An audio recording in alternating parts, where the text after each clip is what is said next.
that he got a fifth Super Bowl, I don't think shocked too many people. Just the manner of it. In Federer's case, he's off for 6 months. He comes back and plays 3 Hopman Cup exhibition matches. He survives 2 5-setters on the way to the final, and then he upends Rafael Nadal, who had had a 23-11 career record over Roger, not to mention winning 6 of their 8 previous Grand Slam finals, not to mention winning 9 of their 11 matches played at the majors, including semifinals. So it was pretty overwhelming numbers against Federer heading into that final, and I don't think anybody would have liked his chances when he was down 3-1 in the 5th to Rafa in that final round clash. It's somehow he summoned the strength and the shot-making brilliance to win 5 consecutive games and steal the title from Nadal. Yeah, so it was obviously incredible. Now, Steve, I just realized that we didn't have audio for the first minute there, but now it's on. So just to recap, I was just saying how I was watching PTI and Michael Wilbon compared Roger Federer to Tom Brady. So that was kind of topical. So Chris Fowler called this the greatest major he's ever covered. Now you've been, you've obviously covered many majors. Would you agree with that statement? Could that have been the best you've ever covered? That's so difficult to say. I mean, you rank it up there just for the mere fact that look at the 2 final round matchups that we had with the Williams sisters, who had first played in a Grand Slam final against each other back in 2001, and then to have Nadal and Federer. The last thing we expected was for them to play their 9th Grand Slam final, and yet they did, very much against the odds, with Federer being seeded 17th and Nadal 9th. So from that standpoint, yes, and there were some spectacular matches along the way. We had the Federer 5-setter with Nishikori, and interesting semifinal with Federer and Wawrinka. How I would rank it up there, I'm really not certain that I would put it at the very top. There have been some remarkable U.S. Opens that I've seen with, all-star cast in the semifinals and Sampras and Agassi in the finals, and I think they're majors that in 92 Open with a series of remarkable, astounding triumphs from Stefan Edberg from a breakdown in the 5th set. I could cite many, but I don't think I would put many above it either, given what we got in the end. And I enjoyed it immensely, was there for all 2 weeks, and it was a lot of fun.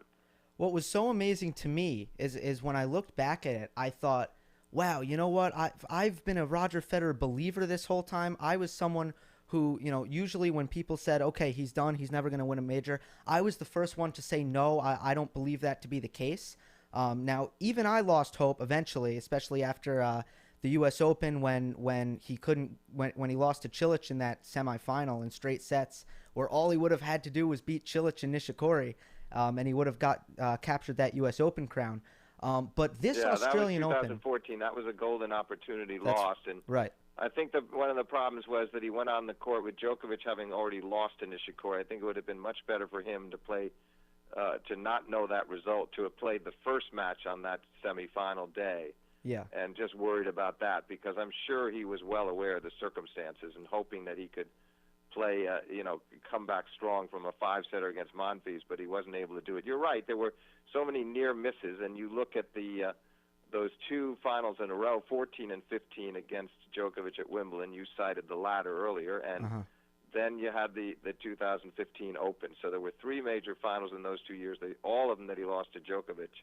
I really thought it was probably not going to happen myself, and I certainly would have put very long odds on him winning this tournament, given that it's almost impossible to do when you've been gone that long from tough tournament play, when you're just not match tough, when a lot of people thought he looked thinner through the legs and, very fit, but he had injury problems. As you know, at the end, there were groin issues, and saw the trainer after the 4th set of both the semifinals and the final, and looked a little wobbly early in that 5th set against Nadal when he went down 3-1. So I would never have believed he could do it in this fashion, and that's what makes sports so spectacular, is you never really know what's going to happen. Plus, he's obviously one of the great champions of all time. In my view, the greatest player of all time. Right. You had the long layoff, and you had the fact that he was the 17th seed, and you looked at his draw, and you're like, oh, my God.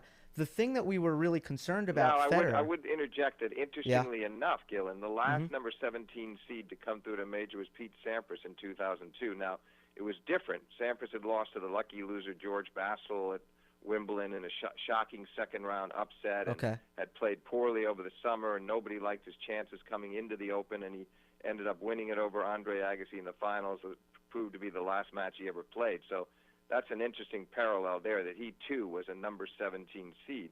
But we have to keep in mind, Sampras was due to having not had good results that year, and he knew it. He just wasn't really fully motivated until he got to the Open. Federer's ranking dropped primarily because of being gone for the whole second half of last year. So that ranking was, I think, a bit misleading. He really wasn't the 17. Shouldn't have been. If you did an honest projection, you would have seeded him much higher at this Australian Open. Right. I was just looking at it that one of the main concerns we had was that when Roger Federer played long 5-set matches, maybe he could get through the first one, but then, even after a day off, the next match, we found that he was in trouble. And we alluded to that U.S. Open semifinal against Cilic, where he actually played a 5-setter with Monfils before that match. And after that match, a lot of people were pointing to the fact that maybe he was tired. And then, of course, you saw Djokovic kind of wear him down late in those in a lot of their meetings. So I thought he did, and 5-setters have been a problem for him. This was just a series of very kind of bizarre 5-setters in a way. Nishikori in the round of 16 against Roger had he had a problem with his legs back, and he had the trainer out on the court early in the 5th set, and he really sort of faded away in the 5th. And Stan Wawrinka, who had a knee issue himself and left the court to have it treated during that semifinal with Roger, he had some golden opportunities to break at 1 and 2 all in that 5th set, and he squandered them, and then suddenly played a very poor game on his serve, and Federer kind of ran away with that 5th set. And then the most remarkable of all, of course, was the climb back from 1-3 to win 5 straight games against Nadal. I mean, how improbable is that? And he made some. That was some of his best shot making of the match off the backhand side, was down the stretch those last 5 games. I think he just found. I think he was playing on adrenaline, because he looked very weary to me early in the 5th when Nadal went up the break, and somehow there he found the magic in the end. And I think he'll look back on this one as maybe the most satisfying personal victory of his career. He'll cite the French Open in 2009 as a very big win, because he knew that was probably going to be his one and only opportunity to win the French, with Nadal having gone out against Robin Soderling, opening the door. But this one, to beat Nadal in a major final at this stage of his career, having not beaten Nadal in a major final since 2007 Wimbledon, was astonishing. Yeah, and you actually just mentioned both, but in terms of Roger's game, tell me if you agree with this. I thought the two biggest changes between the way Roger was playing in this Australian Open and what we had seen in the years prior, when he wasn't able to capture that 18th major, was, one, I thought he was flattening out his backhand and hitting his backhand as well as I've ever seen him hit it, particularly his backhand cross court.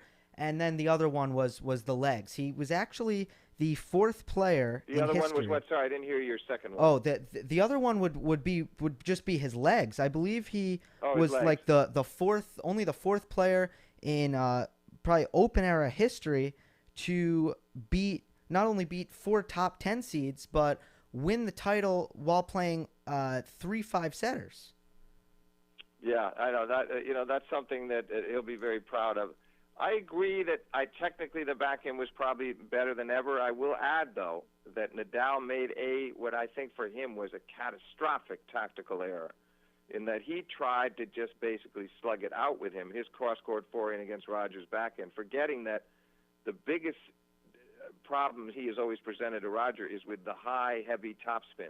Not worrying so much about the pace, but the whirlwind topspin that bounds up high above Roger's shoulder. He was letting Roger hit a lot of waist-high backhands. He was playing right into his hitting zone strength. And I have never seen Nadal make that kind of a mental error, you could call it, because he usually is one of the best thinkers on a tennis court you're ever going to see. And he went against the grain of what is best in his game against Federer and what has always confounded Federer. And Roger's never really found a solution to that shot. And it's understandable, because two-handers have a little more strength up high. And Rafa simply didn't make Roger hit enough high backhands.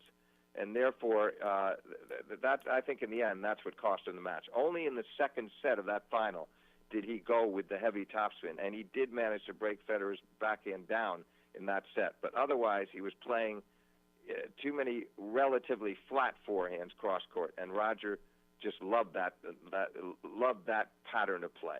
Yeah, that's really interesting. So that's not something I noticed.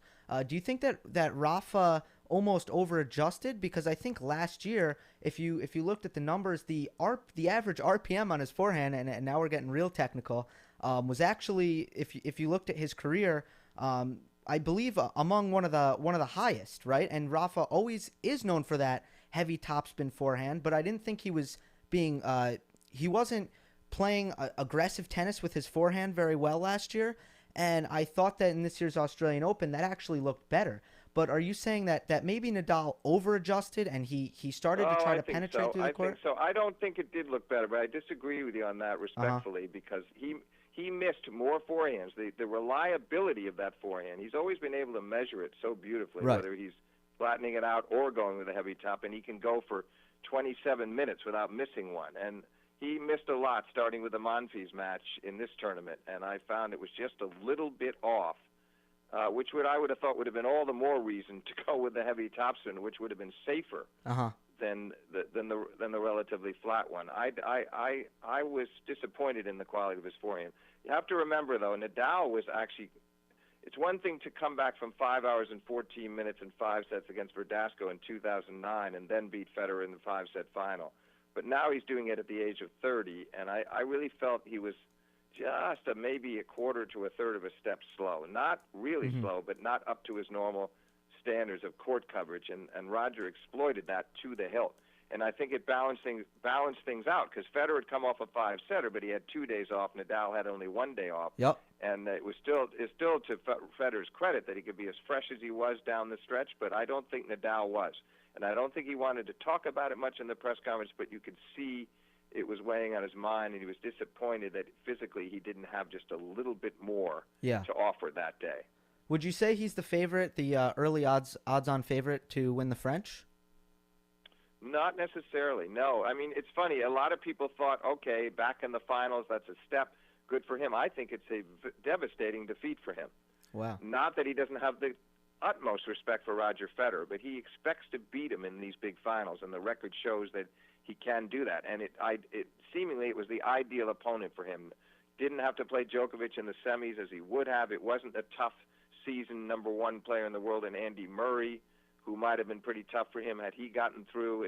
It seemed to me to be just the right set of circumstances. I think this loss will linger, and we're going to have to see how Nadal looks on the clay, and whether he's beating the likes of Dimitrov. You know, we have to remember he was 3-4, 15-40 down in the fifth against Dimitrov, and pulled out some of the best shot making he could display from that point on, starting with a backhand winner down the line, and then he came to the net twice, put away a couple of volleys, and came all the way back to win 6-4 in the fifth. But he was on the brink. I think Dimitrov could present problems to him. I think Dominic Thiem. There are a lot of guys, even on the clay, who could be difficult for Rafa. So I don't make him that clear a favorite until I see what he does in Monte Carlo and Rome and the other clay court events. If he can do as well as he did last year, and then come into Roland Garros and not be injured when he had to leave with a wrist injury last year, then maybe so. I certainly don't make Federer. I don't think Federer is going to put much stock into that when he's going to go after Wimbledon much harder. But I think there are other guys on the clay, including Murray, and obviously including Djokovic as the defending champion, provided he can get his form back, who at this stage, I certainly would put Djokovic at this stage, assuming I'm expecting him to sort of bounce back emphatically here. And if he does, I would still make him the favorite to defend. Yeah, so it'll be interesting. I want to talk about some of those young guys who you mentioned a little bit later. But you mentioned that this is really a loss that could linger for Nadal, and it would certainly appear so if you look at the race to will Nadal catch Roger Federer in major titles.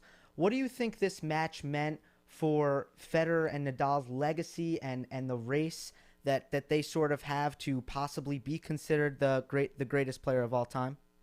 Oh, I think it was enormously consequential, because if Nadal wins, he would be 2 majors behind Federer, would be 17-15, and he would have had he would have been roaring into the French, thinking about that with a chance to maybe close the gap to 1, and it would have been very exciting for him, and his confidence would have been reestablished. Instead, I think it's very jarring, and I think now Federer has the 4 major edge at 18-14, and it's inconceivable to me that Nadal can ever make that gap up now. I think he's a fairly old 30. Federer may be a young 35, as he demonstrated in Australia, but I think that Rafa would be hard-pressed to win. If he won 2 more, he'd be doing extremely well. So yeah. I think that, and by the way, I think Nadal didn't want to talk about that. I think he's one of the most candid guys out there in press conferences. The one thing I don't think he was entirely candid about was he thinking about this at all heading into that match or during that match. I don't see how he couldn't have thought about it, because it was maybe the most important match was for both of them in their entire careers, in the sense of what it meant historically. I mean, obviously, some of that Wimbledon final epic of '08, they played matches that you could say were bigger in other respects, but this one carried a more on the historical ladder. This one meant more, and they both knew it. And Federer downplayed that as well and said he was just looking for another. Good for him. I think maybe he put it out of his mind well, but you can bet that he thought about it afterwards in terms of what it's going to mean to him going forward, and distancing himself from Nadal, and now he's 6 ahead of Djokovic. So I think he's going to be safe in terms of either one of those guys having any kind of reasonable chance to catch him in majors. Yeah, it turned into such a meaningful opportunity for both of those players, and it was great to just get buzz. Have you ever felt that kind of, well, not ever, but I think here in the States, especially for a match that was going to be played at 3 a.m., the buzz for that match was about as high as I've ever felt, which I was glad I'm sure. about. I think it was over there too. So unexpected. But of course the door was open. We knew it once. Djokovic losing to Denis Istomin in the second round, Murray going down to Misha Zverev in the 4th round, and that's what really sort of cleared the way for both of them. I'm not sure either one. I mean, for instance, Federer. You think about the destiny of this. If he'd had to play Murray after having gone 5 with Nishikori at that stage of the tournament, I don't think at least there's daylight when you play Stan Wawrinka 5 sets in the semis. You only have one more match to go, and you can throw yourself into it, as he said he would. He said he didn't care if he couldn't walk for 6 months. He was going to leave everything out on the court, which he absolutely demonstrated in that monumental effort against Nadal. But had he gone up against Murray in the quarters after 5 fairly physical sets against Nishikori, I don't think his chances would have been very good at all, because I think Andy would have turned that into an exhausting kind of a skirmish, and there would have been long rallies. He would have been defending. It would have been the most punishing physical match Federer could play outside of Nadal or Djokovic, but right up there. And I don't think at the quarterfinal stage he would have envisioned himself being able to survive that. I think things changed a lot when Murray lost. Federer breezed by Zverev, and then he went on to play that semi with Wawrinka, but he'd had a chance to sort of be revitalized as a result. Yeah, I agree. Of course, Murray losing that match to the serve volleyer Misha Zverev kind of really opened up the draw. On the other side, though, he didn't adjust well. By the way, he didn't pass to the serve well. volley. Zverev was lefty serve and volleyer, and he volleyed brilliantly. But I think that Andy didn't. He should have at a certain point. We all kept expecting him to start passing much better off his two-hander, and he never was able to find the range with that, and that hurt him. And the conditions, real quick, were those as I they think as that different? was overrated, by the overrated. way. I don't know why. To me, especially at night, by the way, I didn't see it. I mean, for the Federer Nadal or Federer Wawrinka, most of these big matches down the stretch at night, it's always cooler at night. It slows things down some. It was quicker than other years, for sure, but I don't think it was lightning fast. And I think for some reason that talk, everybody can start talking about it, and suddenly it becomes it enters everybody's consciousness. But sitting at courtside, especially at night, I didn't think it was as significant as it was being portrayed. Right. So for Murray, I don't think it is overly concerning, that loss. I think it was a bad day. But Djokovic, you start to look at what Djokovic has done recently, particularly the last 4 or 5 months, and there's definitely reason to be concerned for Novak Djokovic. It has been a small collapse. If you looked at the rankings come U.S. Open, time last year, you would have saw a huge point deficit between Djokovic and Murray. And now, of course, Murray is the world number one, and Djokovic is in a major slump. What has happened to Novak Djokovic? Well, yes, I agree, but there have been some bright spots amidst it all, despite not really ever getting in any kind of rhythm at the U.S. Open and having guys defaulting and retiring against him, and Monfils playing a bizarre semifinal against him. He still made it to the finals and was very competitive against Wawrinka. In some ways, a bit unlucky to lose it, squandered chances after winning the first set in the second and third. And then, he started to play well in London in the year-end championships after a bad fall, and then he just was not himself at all against Murray in the final. And then he looked good in Doha, by the way, before the Australian Open. It was one of the best matches he'd played in months to beat Murray in the finals of Doha. And I thought he'd sort of pulled it all together there. So, yeah, there have been ups and downs, and certainly shocking that he could lose to Istomin, and no real justification for it. He was listless. He didn't look like he could rouse himself. He looked like he was trying too hard to be composed. He's much better off to vent. If you recall in the 2015 Wimbledon final, the second of those two finals with Federer, he won the first set, and then he had 7 set points in the second set, and 6 of them in the tiebreak, and it got away from him. Suddenly it's 1 set all. He was raging at the tiebreak, infuriated, just looking at his corner. You thought he was coming unhinged almost, and yet the last 2 sets completely composed again and won it rather comfortably. He's a guy that needs to express himself at certain times. He didn't do that against Istomin, and I think maybe that was a mistake on his part to not allow himself to let some of that out. But I agree. He's struggled, but I expect that over time here, when we get to Indian Wells and Miami and the clay court circuit, that he will reestablish himself again. I mean, maybe not as dominant as certainly not as dominant as he was in 15 and 16 in that stretch, but I think we'll see him play much better, so that by the time of the French, my guess is that he's going to be getting close to where he was at this stage a year ago. Okay, and you're not concerned about his coaching change or any of that? Yeah, a little bit. I am. I think Marian Vida, though, has been with him forever, and Vida can do the job. It might be wise to find somebody else to replace Becker, but it's got to be just the right guy. It's got to be somebody of stature. He can't just put anybody in that role.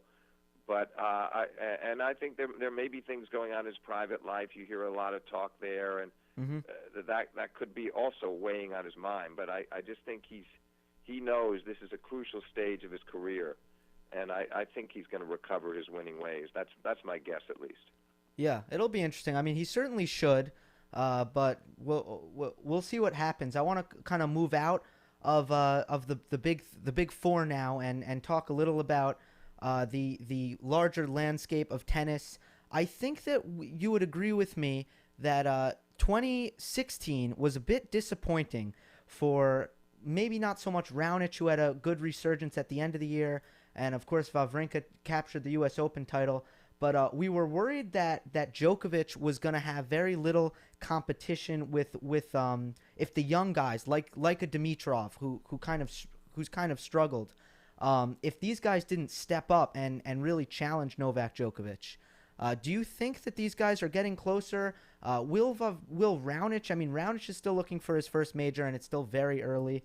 And then you got Dimitrov, Alexander Zverev, Dominic Thiem, Nick Kyrgios. What are your thoughts? Now you're getting about to the that? guys that I'm much more encouraged about. I'm very worried about Raonic.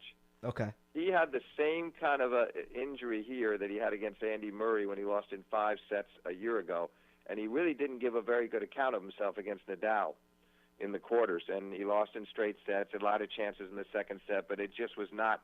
It's very worrisome. He had to leave the court again. There's always something physically wrong with him. There's always something going on with Nishikori, as we saw in his loss to Federer. And so I'm not terribly encouraged about Raonic. And maybe he can pull off a major somewhere along the line. It even could be Wimbledon this year. But everything has to fall into place physically. He's got to stay healthy. But the other guys, I feel like Zverev, I think, is a sure thing. I think he's just so gifted. And I think if he hadn't cramped against Nadal at 2-2 in the 5th set in Australia, he might have won that match.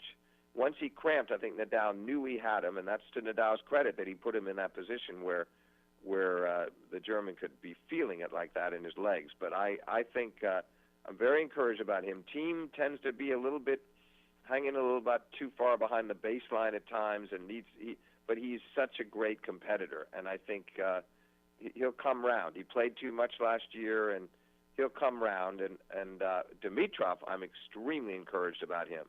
The way he started this year off, winning Brisbane all the way to the semis of the Australian, theoretically 5 points away from beating Rafael Nadal when he had Nadal serving at 3-4, 15-40 in that fifth set. And it took some spectacular play and some enormous willpower for Nadal to pull that match out. And Dimitrov looked fresh as could be, even right down to the very end when he pushed Nadal hard in the last game of the match.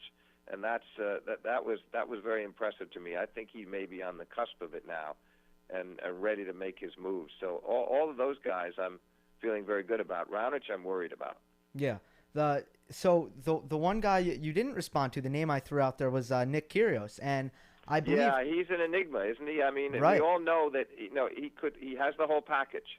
Yeah. And yet we saw another questionable competitive effort over there against Seppi in Australia in a night match, and there are times when you feel like he just doesn't care enough, or where he just sort of loses his competitive will, and he needs somebody to get a hold of him, the right coach that's going to really make him bear down hard and hopefully not waste this wealth of talent that he has. And he's got such a beautiful serve, and he's a strong guy. He's capable of hitting winners up both sides. He can do it all. And but I don't put him in the camp with the other guys because I don't know if he's going to apply himself the way the others do week in and week out. Maybe Kyrgios will explode in one of these fortnights and just put it all together. But I believe he has to do a little better throughout the year on the ATP World Tour to sort of set the stage for that. And this year will be very telling. But I didn't like the way it started with that match with Seppi. No, certainly not a good start. I root really hard for Nick Kyrgios, and I think he's great for tennis. And a lot of people would argue with me. But when I say the name Nick Kyrgios, when it comes to the sport and the attention that he brings to the sport, do you look at that as more of a negative thing or a positive thing with some of his antics, so to speak? It's very much a mixed bag. I'm glad to hear that you're enthused about him. I am too. And I find myself rooting for him to sort of cast his demons aside. And we're going to find out over the next couple of years. And you have this great Australian heritage, so many guys that he could turn to, John Newcomb or Rod Laver or Ken Rosler, people that would give him the right kind of advice. I know there are prominent coaches that would be thrilled to work with him if they knew he was ready to make the full commitment. But I think when things are right with him, he's one of the most dynamic, exhilarating players out there, and I'd like to see him start to produce the kind of results that we know he's capable of.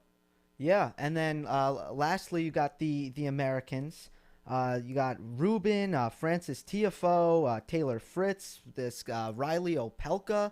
I do believe I'm feeling a little bit brighter about American men's tennis. Of course, the women have done great, but I'm feeling a little bit brighter about American men's tennis than I have in the past. You should. The crop that you just mentioned are all impressive. Opelka was great over in Australia, pushed Goffin to his limits, and I think that Fritz hopefully will get going again. He just lost a challenger final to Ryan Harrison, who, by the way, is still only 24 years old and now back up to 62 in the world. So don't leave him out of that group. Yeah. I think I think a lot of these guys are going to really do some impressive things in the next couple of years, and it's the most encouraging phase for American tennis that I've seen in a long, long time. Right, and then of course I do feel bad. I'm not going to lie. I just realized that we're I'm getting ready to let you go here. This has been awesome as always, and I didn't mention Serena, and I mean I don't know. It's There's not much to say. She's just awesome. I want to ask you this. In your book, the greatest tennis matches of all time, you do not have Serena Williams ranked as the #1 female. Now, that was published in, when was it? Was it 2014? 2012. 2012. Yeah, that's a long okay. time ago. Right. So what has changed since then? 23. This is her 23rd. I still want the career to play out to the end before I'm going to make the final decision there. She's climbed way up there for sure, and she's the two that I had at the top were Graf and Navratilova. I had Graf at 1, Navratilova at 2, Chrissy Everett at 3, and Serena is closing in on all of them for sure. They all had longer periods of consistency, but if Serena can tie or break Margaret Court, which I now think she's going to do, she's made quite a case for herself. So I want to wait and see how she concludes her career. How many majors does she end up with? Can she get back and finish this year at number one? There'll be a number of factors that could determine it, but I think what she's done in her 30s is so much to her credit after wasted years in her 20s and reasons why she wasn't performing at peak efficiency. But what she's doing now and the joy she takes in the court craft, which she did again over there, that's what I like the best. She's really, there's now court awareness that was never there in the past. She knows what she's doing point in and point out. There's a real strategic know-how. In the past, I thought she relied too much on just athleticism and instinct. Now, thanks to her coach, Patrick Mouratoglou, she's really playing very sound strategic tennis. And she didn't lose a set in this tournament, and it was a joy to watch her. Yeah, it certainly was. Of course, I'm glad that it was such an awesome tournament that you got to witness, and I've had an awesome time in the last 30 minutes talking about it. Well, I look forward Always to doing a it pleasure. again sometime. It was good fun talking with you about the game, and you know the game well, and it Thank shows you. with your questions. Thank you. I appreciate that. And yes, we'll certainly do it again. It's been too long. All right. Well, thank you very much. Okay. Thank you. That was Steve Flink, writer for TennisChannel.com and author of the greatest tennis matches of all time. Man, that was great. Steve's always awesome, so knowledgeable. It's been too long. I have my Super Bowl guest waiting. So what we're gonna do now is I'm going to play a video from today. Some of you may have already seen it, but just to waste a little bit of time while I go get my guest. This is from yesterday. It is the 6 things I learned from the Super Bowl. Take a listen. Or may not like. So the phase of depression is gone, and it is now time to drop the gloves, so to speak, and get going on what I believe happened in this game. Patriots fans may or may not like it. So number 6, they definitely won't like this one. James White's knee was down, okay? Here's the photo. I DVR'd it on my television to make sure that this is not photoshopped, and I can confirm for you guys that it is not photoshopped. Now, it is so razor close that I'm not going to say this is outrageous, it's fixed, or any of that, but it should be worth noting. I believe that James White did not cross the plane before his knee was down. It is very close, and I don't think that this is something that we should dwell on too much, but it should be duly noted. I thought his knee was down. Number 5, first half misconceptions. A lot of people are going to say that Atlanta looked like the better football team in the first half and New England got dominated. And that's actually not true. New England they screwed up. They didn't get dominated. They didn't look like the worst football team by that much. They moved the ball into Atlanta territory 4 times. One of those times, Blunt fumbled. One of those times, Brady threw a pick 6. Both of those drives should have resulted in field goals. And then the clock was not their friend at the end of the first half where they had to settle for a field goal. So they really moved the ball in Atlanta. And they wound up with 3 points despite being able to move the ball with relative ease. On the defensive end, they were able to stop the Falcons. They forced them to punt. Okay, and we are back. David Altman here. You may remember him from when we previewed the AFC Championship game. He is a diehard and a very, very happy Patriots fan, and someone who had some issues with what I had to say. I had 2 reaction videos from the Super Bowl. One being, when I was very depressed right after that night, and then today I was able to get at least a little bit more analytical. But is there anything that really made you upset that I had to say? First off, appreciate having me back, Dylan. Good to be back in the studio. I only was upset with the fact that you didn't appreciate the greatness and you didn't appreciate how amazing of a game it was. I know you do appreciate that because you are a football fan, and any football fan could appreciate that game. Uh-huh. So I just didn't give enough credit to one Tom Brady. Yeah. That's you could say that. Okay. Now, do you think, honestly, that the headline after this game should be Tom Brady leads the greatest comeback in Super Bowl history, or do you think it should be the Atlanta Falcons, blow this game? Right, blow the biggest lead in Super Bowl history? both had to occur Yes. for the Patriots to win. I think that they blew that game tremendously, with Matt Ryan dropping back twice. First on that 2nd and 11 from the 32. Not running the ball when you're in field goal range, and then obviously dropping back when Hightower had that strip sack.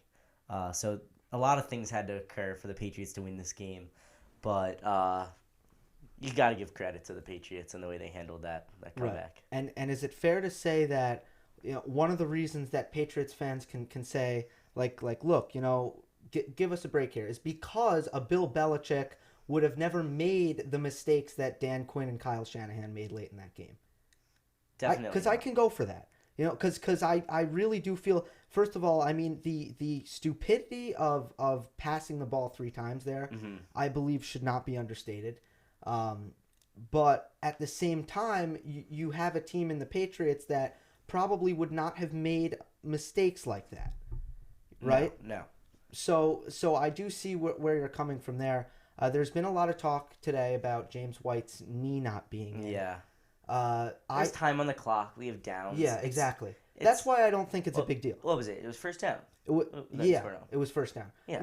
Was it? Was it after Martellus Bennett, after an incomplete pass to Martellus But it was Bennett? a first down because it was pass interference. Right. It was no. Before then, or after then.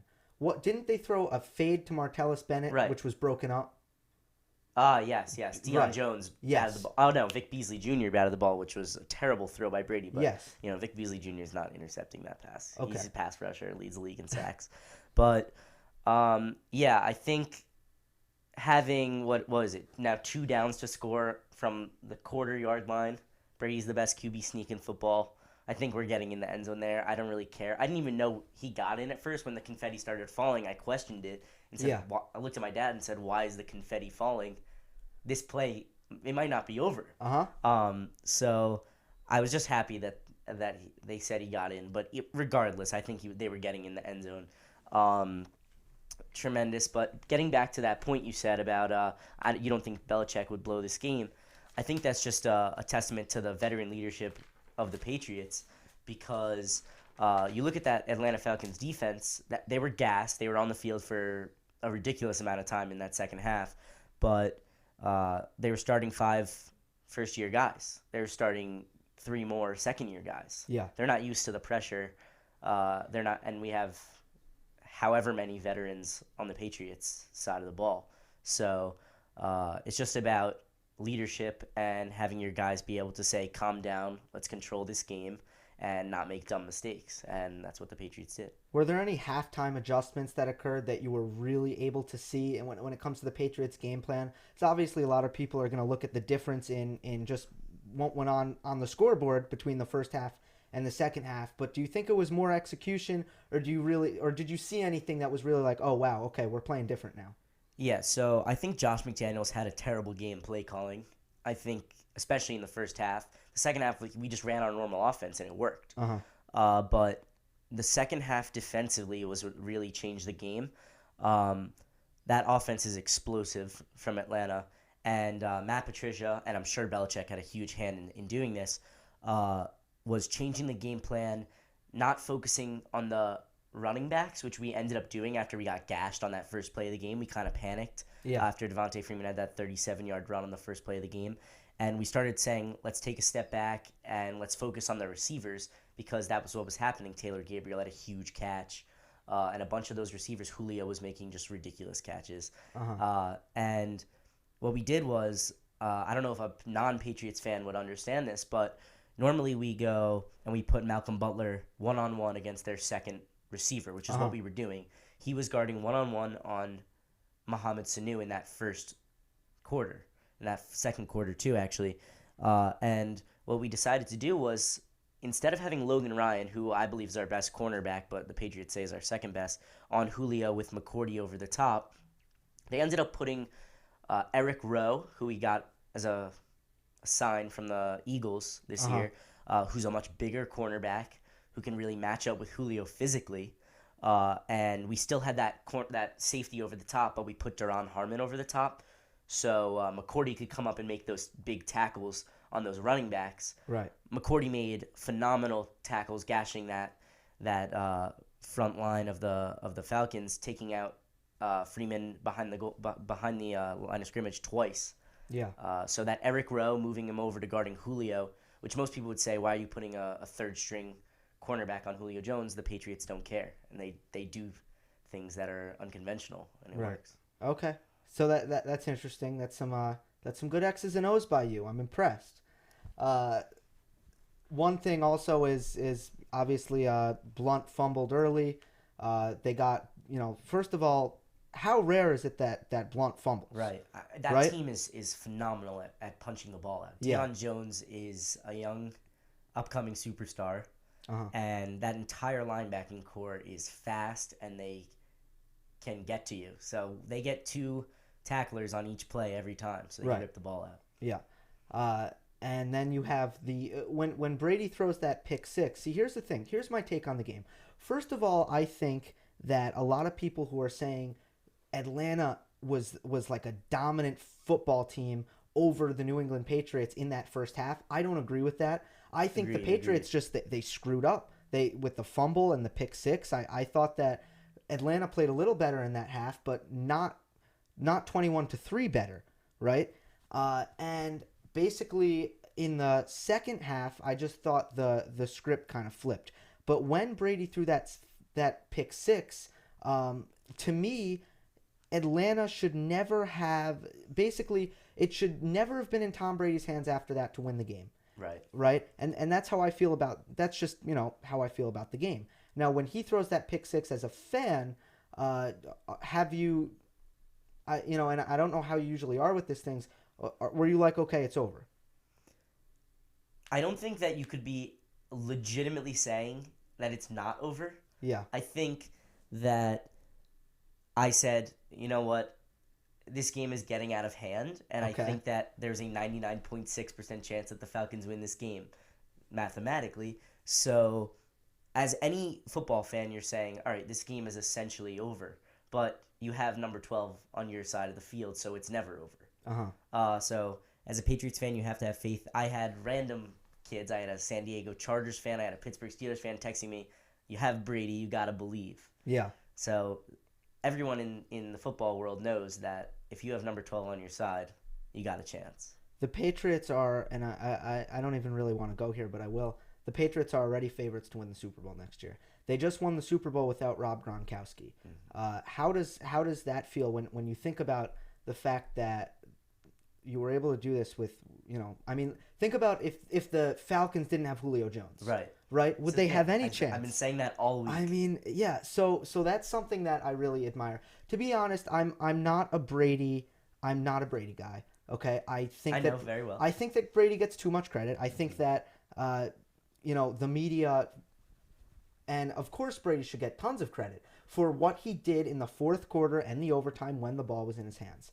But what I admire much more about the Patriots is the fact that in a salary cap that really works in the NFL. Yes. In the NBA, it doesn't work. In the NFL, it works. Right. Okay, it is hard to build a dynasty because you got to pay guys, and the Patriots are able to essentially not pay their players, and that's why they are able to stay competitive. So to me, management is much more impressive than I guess Tom Brady.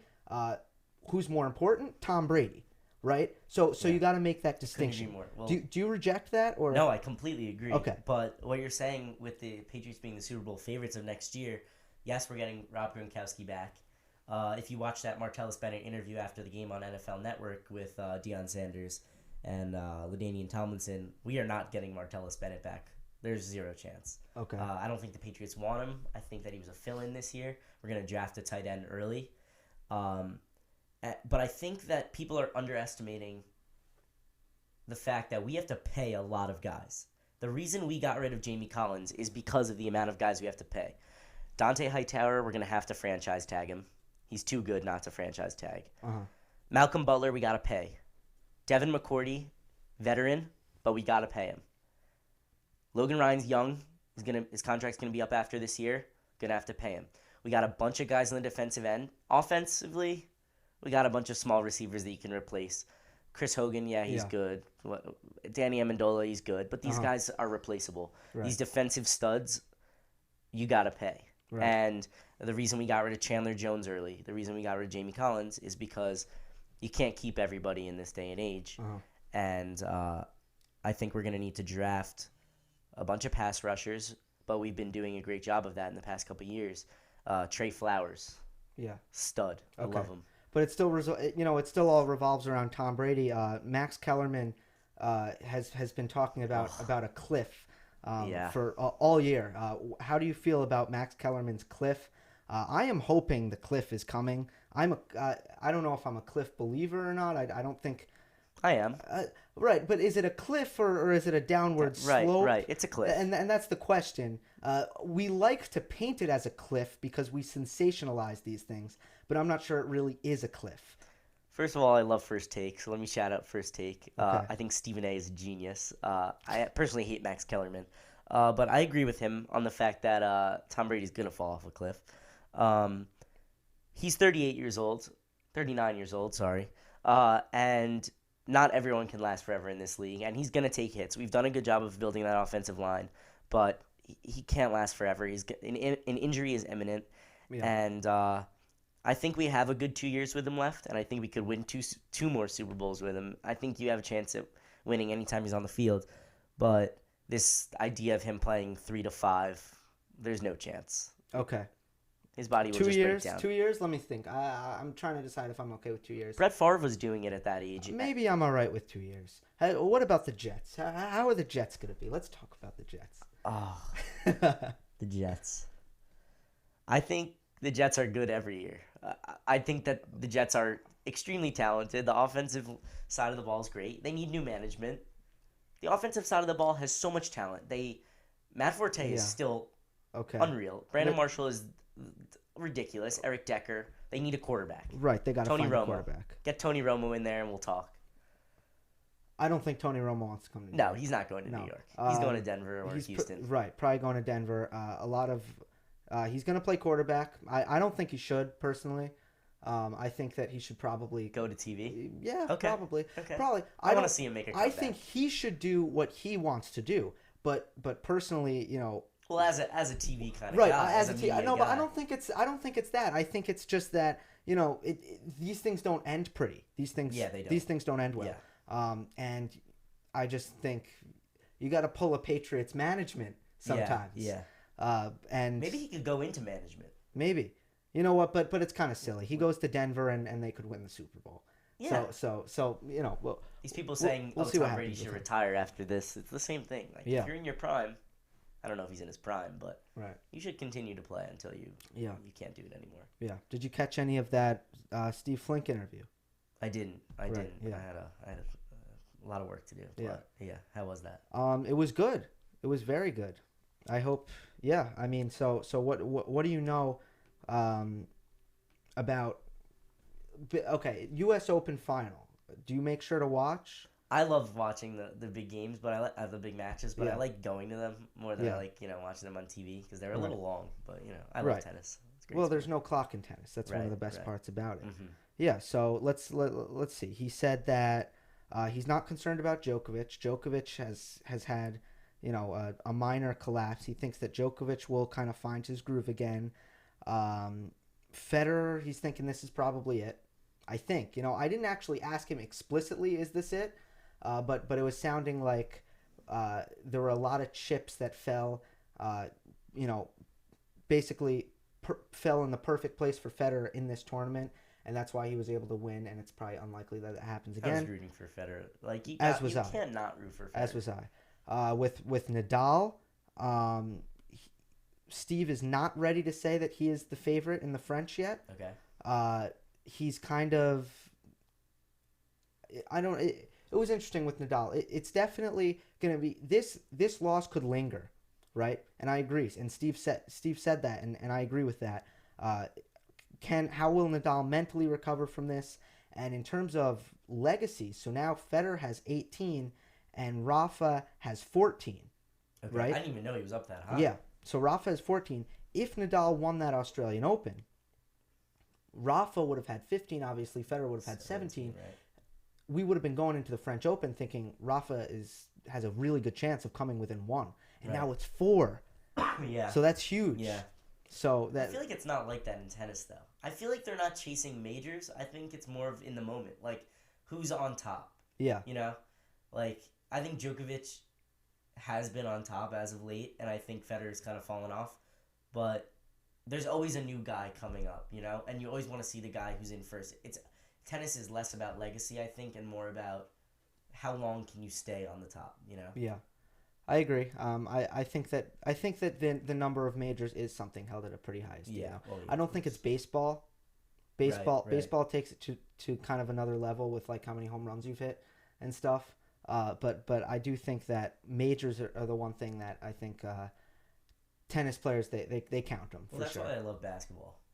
That's why I love the NBA, because there's no you have the most points ever. That just doesn't matter. Right. It's all about who's the most dominant. The stats are messed up in basketball. They are, yeah. They're really messed up. I mean, I don't know what happened. I think that basketball is the newest of the four sports, I believe, right?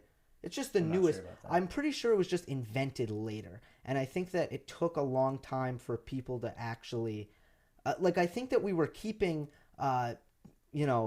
obviously Wilt Chamberlain's stats before people played basketball. I don't know. I could be wrong. I could be completely wrong about that. They but didn't even count 3-pointers. Yeah, it was just that it was a developing game, and that everyone was short. And I mean, and unathletic. Yeah, so the stats are just messed up. They're just pure messed up. The Celtics won 10 championships. I mean, and he hey, coached. I love it. I love saying the Celtics have 17, but And Bill Russell was a player manager. Yeah, just coached the team. I mean, what'd you think about this? Is a weird sport. What'd you think about the Paul Pierce final? It was nice. I found it to be a little bit awkward, but I found it to be awkward. I don't think if Derek Jeter, let's say he came back to Yankee Stadium and he was playing for the Colorado Rockies, okay? Because, the Clippers, the Celtics, they don't have anything going, right? But if Derek Jeter came back and played for the Colorado Rockies and then he hit a home run, that's weird. I think the Yankee fans I would cheer him as he came to bat, and then I'd be completely neutral if he hit a home run. Maybe I'd clap. You were up by I know 11. it felt weird to me. Okay, it felt weird. It looked weird.